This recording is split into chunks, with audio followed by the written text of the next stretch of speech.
નમસ્કાર દર્શક મિત્રો, ધ ઇન્ડિયન ટાઈમ્સમાં આપનું સ્વાગત છે। ડાયવર્ઝન ઉપર થઈ ફેરો ફરીને જવા માટે ટ્રક માલિકો ઉપર 2700નું વધુ ભારણ।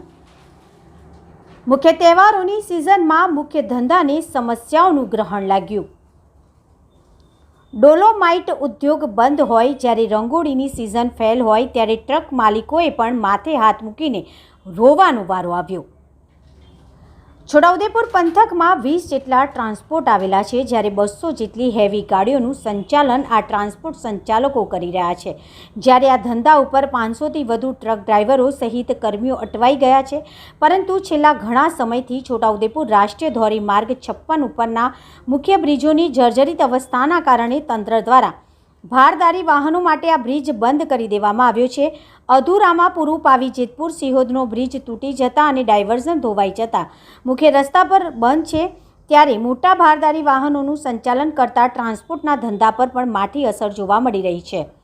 છોટાઉદેપુરથી ગુજરાત રાજ્યમાં તથા મુંબઈ, મહારાષ્ટ્ર, કર્ણાટક, આંધ્રપ્રદેશ, કેરળ, રાજસ્થાન, મધ્યપ્રદેશ પર રાજ્યમાં જતી ગાડીઓના પૈડા હાલ થંભી ગયા છે।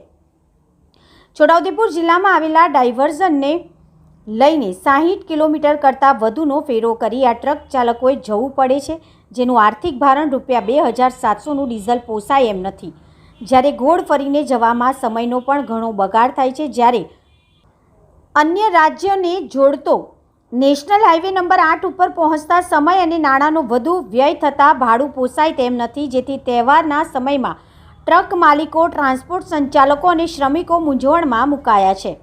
અત્રે ઉલ્લેખનીય છે કે છોટાઉદેપુર પંથકમાં એકમાત્ર ડોલોમાઇટ ઉદ્યોગ રોજગારીનું માધ્યમ છે, જેમાં મોટાભાગના ટ્રાન્સપોર્ટનો ધંધો આ ડોલોમાઇટ ઉદ્યોગથી ચાલે છે। પરંતુ EC30ના કારણે ડોલોમાઇટ પથ્થરની ખાણો બંધ હોવાથી કાચો માલ પથ્થરના કારખાનાઓને મળતો નથી, જ્યારે પણ રાજ્યના ધંધો વિકસાવવામાં આવતા માલની ડિમાન્ડ ઓછી થઈ ગઈ છે।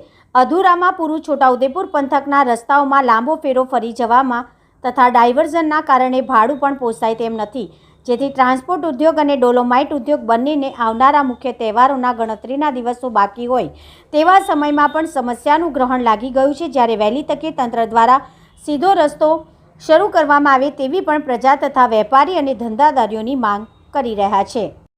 છોટાઉદેપુરથી હાલમાં જે પરિસ્થિતિ ચાલી રહી છે ટ્રાન્સપોર્ટ ઉદ્યોગમાં, તો ભારદારી વાહનો માટે છોટાઉદેપુરથી પરપ્રાંત જવા માટે, વડોદરા જવા માટે હાલની સ્થિતિમાં કોઈ જ સુગમ એવો રસ્તો જોવા મળતો નથી।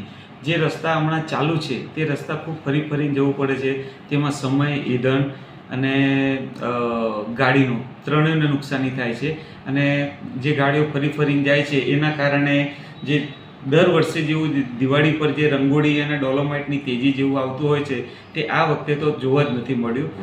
ખનીજમાં પણ બહુ છોટાઉદેપુરમાં હમણાં તકલીફ ચાલી રહીને હાલ છેલ્લા 6-7 મહિનાથી ઉદ્યોગો બિલકુલ ઠપ થયેલા છે અને કોઈ સુગમ એવો સરસ રસ્તો જ નથી જવા માટે, એટલે ભારદારી વાહનોને બહુ જ તકલીફનો સામનો કરવો પડે છે। તેમાં એમની ઈંધણનું બી ખૂબ નુકસાન છે અને ગાડીઓનું બી ખૂબ નુકસાન થઈ રહ્યું છે। હું દિલજીતસિંહ, થેન્ક યુ।